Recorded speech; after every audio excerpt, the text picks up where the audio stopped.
seen it on stage multiple times. I just want to talk about something that's been on my mind about the balcony scene in Jamie Lloyd's Evita. Seeing all of this Rachel Zegler stuff of her playing Evita in England right now is just... I just think people are getting the wrong end of the stick. And that she's making it her own, and the stage production looks a little different. But I keep seeing this analysis of the poor people outside getting a show for free while the rich people have to watch it live streamed indoors. And I just think that is kind of an offensively shallow analysis of Jamie Lloyd's direction.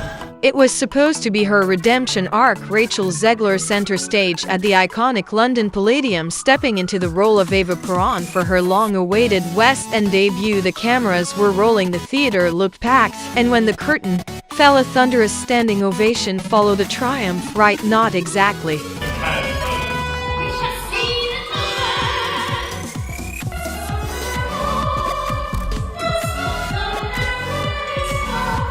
Oh. Is he just doing the same thing again? I just watched a video by the creator Matt Seiler, totally agree with him, and I'll link it in the caption. He talks about how it doesn't bother him when an artist's work resembles their past work. That's just called having an artistic voice. I'd take it a step further and say it's actually important to understand the context of Jamie Lloyd's style. His work clearly follows in the tradition of European Regie theatre, a specific, recognizable approach with its own set of tools. So yeah, I get how it might feel repetitive, but there's more going on if you know what to look for. I can't even. The sound up in the ground circle was not great, and it is one stage, and it's sometimes used really well and sometimes not so well. Could some of them have enunciated a bit more? Yes, but I think that's as much to do with the sound mix as it has to do with their performances, if not more to do with the sound mix than it has to do with their performances. At first, it felt weird seeing Rachel, who's this kind of really small, very young-looking girl, playing Ava at 26. But as things progress, you realize that that's kind of the point, and it was done kind of on purpose. Older than she looks. Jamie Lloyd, first production of yours I've actually... Because according to multiple backstage sources, that applause may have been completely scripted. That's right, insiders are now claiming that the cast and crew were instructed to stand and clap no matter what, just to create the illusion of success. This is just me personally and who I think is the best Evita. My opinion literally doesn't matter, so if you're pressed, put it in the comments and be engagement. So my personal favorite Evita is Patti LuPone. Reason for this being is that Patti LuPone has this devious rudeness to her that I absolutely adore in this character.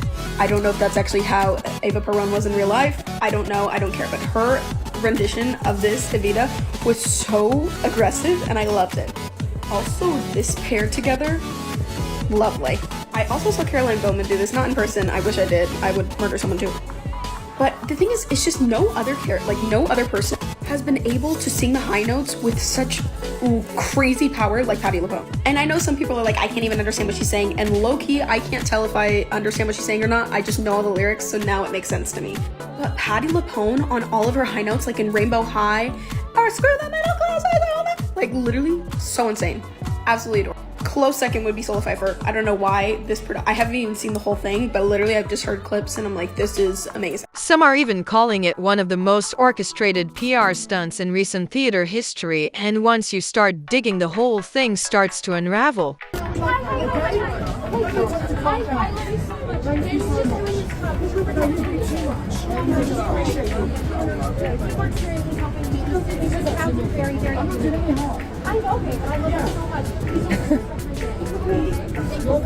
Yeah! Go, Queen.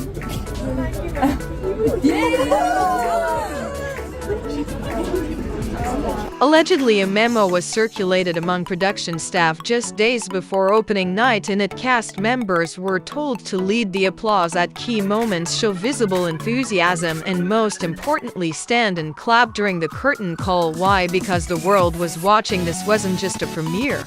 Rachel Zegler definitely didn't get the most love in movie theaters this year, where Snow White movie cost Disney $250 million, so she decided to pivot her career back to doing theater, but now she's getting paid for that as well. And now Rachel Zegler is living in London doing the play of Evita, where she is playing the lead, and there's been a lot of iconic actresses to have that part before, like Elaine Paige and Madonna. The play of Evita, probably the most famous song is Don't Cry for Me Argentina, which was performed by Madonna in the 1996 movie that actually got her a Golden Globe win.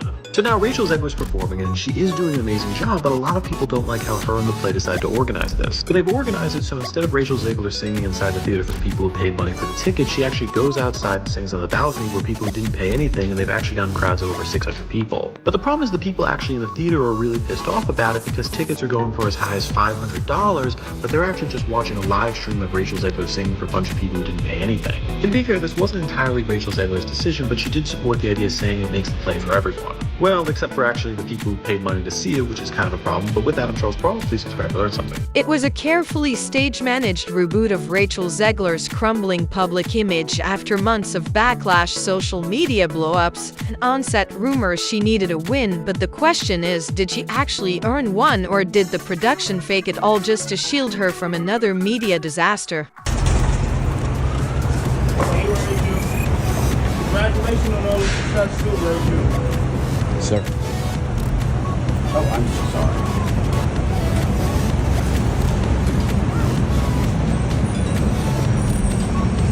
Rachel, you got time to sign some autographs for me? Rachel, please. Rachel, got time to sign some, Rachel? Maybe on the way out? Here's where it gets even darker. Some crew members reportedly didn't want to go along with it. One anonymous insider said it felt like we were part of a cover-up. People were uncomfortable, but nobody wanted to be the one who didn't clap. If true, this wasn't just theater, it was damage control disguised as celebration, and what happens next might be even more revealing, I will say. Out. Feels wonderful. Thank Feels you. wonderful.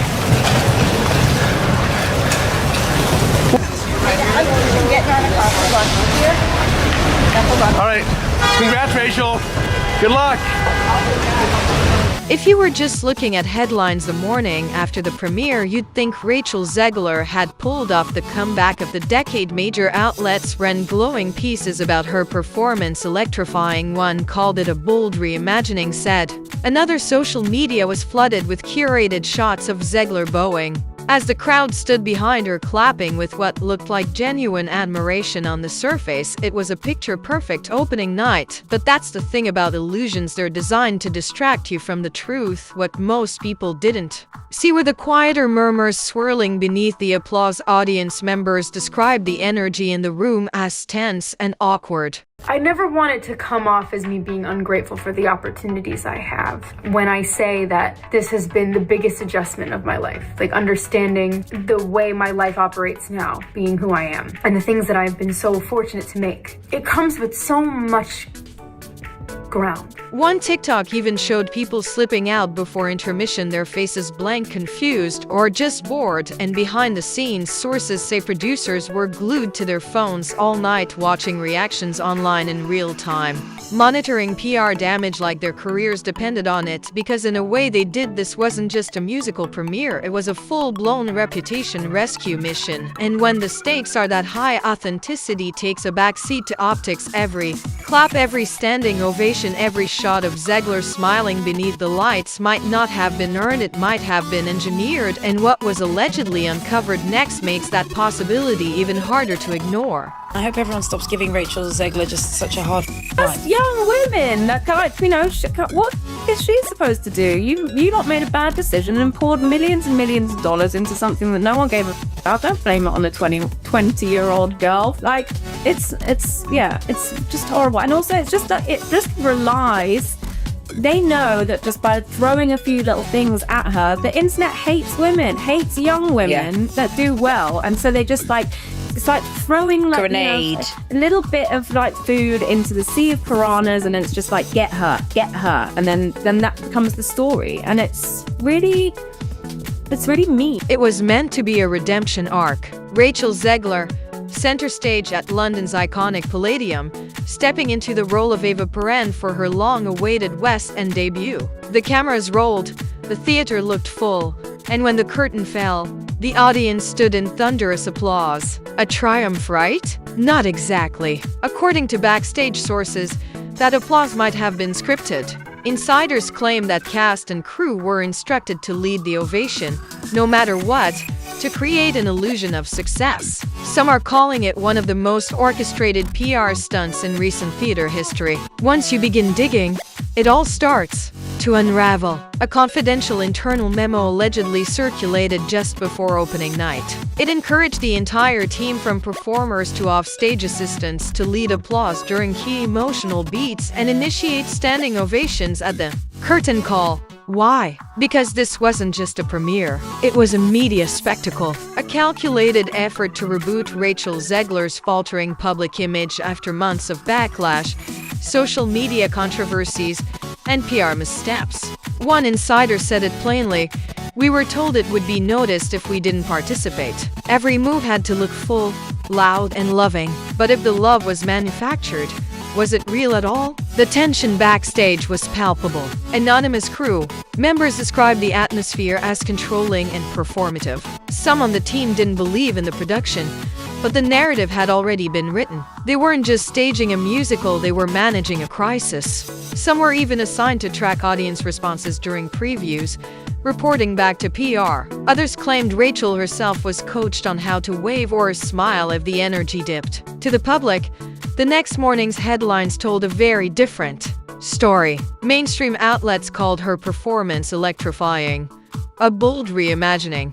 Social media was filled with staged images of Zegler bowing, tears in her eyes, applause behind her. But the cracks started to show. TikToks emerged showing early exits during the performance. Audience members looked more confused than moved. One viral clip asked outright, "Why did this feel like a PR stunt?" On Reddit, users questioned the sincerity of the ovation, describing it as robotic and hollow. Some even claimed people standing and clapping revealed backstage lanyards after the lights came up. The criticism was especially harsh because Zegler's career trajectory had once looked like a fairy tale. Chosen by Spielberg for West Side Story, she was once hailed as the future of Hollywood. But her public missteps, from tone-deaf comments during the Snow White press tour to controversial statements during the SAG-AFTRA strike, quickly shifted the tide. Viral memes, backlash, and questions about her attitude and authenticity followed.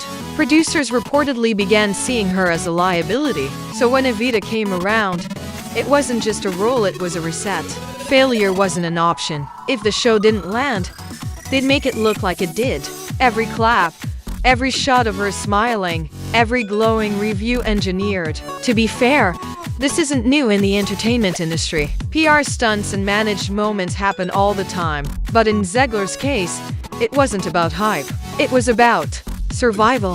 Her reputation had to be repaired, and that meant controlling every frame of the premiere. But the internet noticed, and now that audiences are picking apart every detail, from exit footage to clapping cues, the bigger question looms: was any of it real? Even some longtime fans began voicing doubt. One wrote, "I wanted this to be her moment. I really did. But now I wonder how much of it was genuine." The silence from official sources only made things worse. No comments on the leaked memo, no acknowledgement of the awkward audience energy, just recycled praise. This wasn't just about a performance anymore. It became a case study in manufactured success. And as that illusion unravels, so does trust. Because in 2025, authenticity is everything. And once the audience believes you're faking it, the applause doesn't just stop. It turns into something else entirely: suspicion. What comes next for Rachel Zegler is unclear. Some say she can still recover with humility and honesty.